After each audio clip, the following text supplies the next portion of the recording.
నిన్న లీక్ అయింది.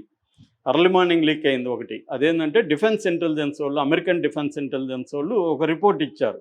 అదే పెంటగాన్ అంటే డిఫెన్స్ హెడ్ క్వార్టర్ పేరు పెంటగాన్. ఆ టౌన్ పేరు పెంటగాన్. అక్కడ హెడ్ క్వార్టర్ ఉండదు కాబట్టి పెంటగాన్ అని పిలుస్తారు. ఈ డిఫెన్స్ ఇంటెలిజెన్స్ నెట్వర్క్ ఉంటుంది. వాళ్ళకి మిలిటరీ ఇంటెలిజెన్స్ ఉంటుంది. ప్రతి దేశంలో కూడా మిలిటరీ ఇంటెలిజెన్స్ సపరేట్గా ఉంటుంది. సో అలాగా వాళ్ళ అమెరికన్ మిలిటరీ ఇంటెలిజెన్స్ వాళ్ళకి ఒక రిపోర్ట్ ఇచ్చింది. ఆ రిపోర్ట్ లీక్ వాళ్ళే చేస్తుంటారు. ఇంకెవరు చేస్తారు? న్యూయార్క్ టైమ్స్లోను, సిఎన్ఎన్లోను వీటిలన్నిట్లో బిగినింగ్ వచ్చేసింది. ఆ రిపోర్ట్ ఏం చెప్తుందంటే అసలు నిల్వలను మనం ఏం ధ్వంసం చేయలేదు, మెయిన్ నిల్వలు ఉన్నాయి అక్కడే అని చెప్తుంది. సో నిల్వల్ని ధ్వంసం చేసినట్టు ఎవరో కూడా చెప్పాలి. ఒకవేళ ధ్వంసం చేసినా మళ్ళీ వీళ్ళు తయారు చేసుకోగలరు ఇరాన్. ఎందుకంటే ఇరాన్ దగ్గర అటువంటి ఫెసిలిటీస్ ఉన్నాయి. కాబట్టి యుద్ధం ద్వారా యురేనియం నిల్వల్ని ధ్వంసం చేయడం అనే ఒక ఆబ్జెక్టు నెరవేరలేదు. ఇటు అమెరికాకి ఇటు ఇజ్రాయెల్కి నెరవేరలేదు. నెరవేరకపోగా ఇజ్రాయెల్కి నష్టం ఎక్కువ జరిగింది. ఇజ్రాయెల్కి ఏ రకమైన నష్టం? హ్యుమానిటేరియన్ లాస్ అంటారు, అంటే హ్యూమన్ లాస్. ప్రాణాలు 50 మందికి పైన చనిపోయారు, ఇంకా ఎక్కువ మంది అంటున్నారు, చెప్పట్లేదు అంటున్నారు. ఏదన్నా 50 మందికి పైన చనిపోయినారు, ఒక 1000 మందికి పైన ఇదయ్యారు. తర్వాత ఎకనామిక్ లాస్, ఇండ్లు, తర్వాత హాస్పిటల్స్, మిలిటరీ బేసెస్లు. వెయిజ్మ్యాన్ అని 1934 నుంచి ఒక రీసెర్చ్ ఇన్స్టిట్యూట్ ఉంది. అది టాప్ 5లో ఉంటుంది ప్రపంచంలోనే. ఆ రీసెర్చ్ ఇన్స్టిట్యూట్ కంప్లీట్గా ధ్వంసం అయిపోయింది. అక్కడ మిలిటరీ ఇంటెలిజెన్స్కి సంబంధించి, సైబర్ నెట్వర్క్ సంబంధించి, తర్వాత బయోలాజికల్ రీసెర్చ్, జెనెటికల్ రీసెర్చ్, రకరకాల రీసెర్చ్లు అక్కడ జరుగుతున్నాయి. అక్కడ వాటికి సంబంధించిన డేటా ఉంది, వాటి స్పెసిమెన్ ఉన్నాయి. అవన్నీ ఎప్పుడెప్పటి నుంచో దశాబ్దాలుగా కలెక్ట్ చేసినవన్నీ ఒక రోజులో ఇరాన్ దెబ్బకొట్టేసింది.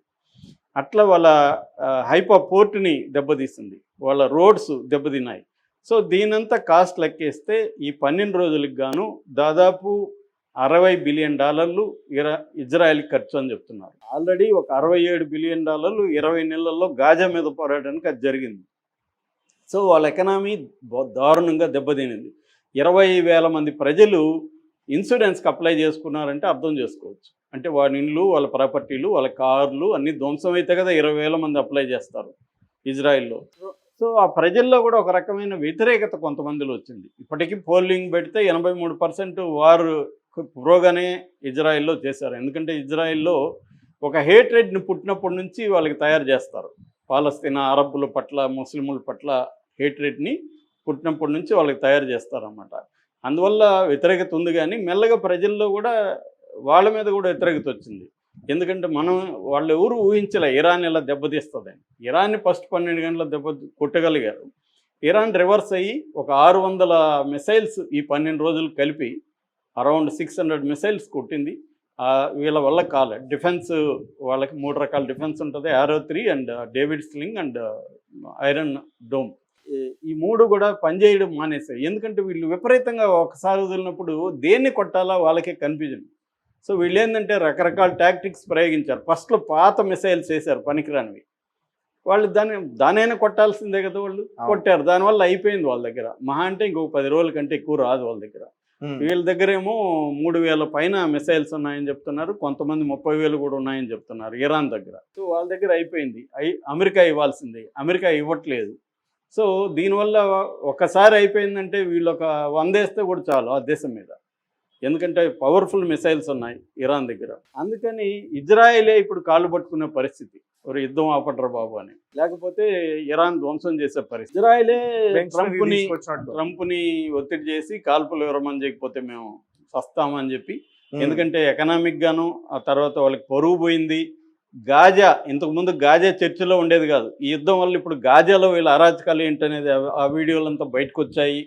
సో ప్రజల్లో వ్యతిరేకత వచ్చింది. ఈ 20 నెలల్లో 60,000 కంపెనీలు క్లోజ్ చేశారు ఇజ్రాయిల్లో. పెట్టుబడులు దారుణంగా పడిపోయినాయి. తర్వాత వాళ్ళ ఫైనాన్స్ అంతా కూడా డబుల్ చేయాల్సి వచ్చింది. ఏది డిఫెన్స్ బడ్జెట్, సోషల్ ఎక్స్పెండిచర్ పడిపోయింది. సో ఖచ్చితంగా రెండోది ఏంటంటే సైన్యంలో కొత్త వాళ్ళు చేరట్లేదు. అందుకని బలవంతంగా సైన్యంలో 1 లాక్ చేరమని చెప్తుంది. వీళ్ళు ఉద్యోగాలు వదిలి చేరాల, దానివల్ల ప్రొడక్టివిటీ పడిపోతుంది. అంటే లాంగ్ టర్మ్ ఎఫెక్ట్ ఇజ్రాయెల్ మీద చాలా పెద్దగా పడుతుందన్నమాట. రెండోది ఇజ్రాయెల్ ఏదో ఇంతకుముందు మా భాషలో చెప్పాలంటే పెద్ద పుడింగ్ అనుకుంటున్నారు.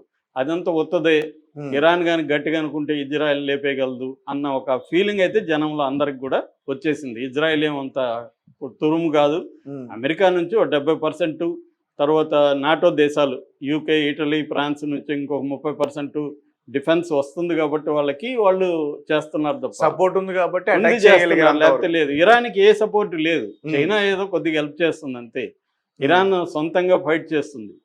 సో కాబట్టి ఇరాన్ లాంటి ఒక పెద్ద దేశాన్ని, ఇరాన్ రఫ్గా చెప్పాలంటే ఉక్రెయిన్తో పోలిస్తే 3 రెట్లు పెద్దది ఇరాన్ భూభాగం, చుట్టూ కొండలు ఉంటాయి, మధ్యలో 2 ఎడారులు ఉంటాయి. ఇరాన్ని జయించడం అంత ఈజీ కాదు, వాళ్ళు లాంగ్ టర్మ్ వారు చేయగలరు. రెండోది సో అన్ని రకాలుగా ఇరాన్ దగ్గర భంగపాటు ఇజ్రాయెల్కి జరిగింది. ప్రజల్లో ప్రపంచ ప్రజానీకంలో ఇజ్రాయెల్ ఒక దోషిగా నిలబడింది. అంటే నువ్వు అనవసరంగా యుద్ధానికి గెలికావు, నీదే తప్పు అన్న ఇదైంది. ఈవెన్ ట్రంప్ కూడా ఇజ్రాయెల్ మీద చాలా తీవ్రమైన ఆగ్రహాన్ని నిన్న వ్యక్తం చేశాను. ఇదే ముఖంగానే నేను I'm not happy with either Iran also అన్నాడు.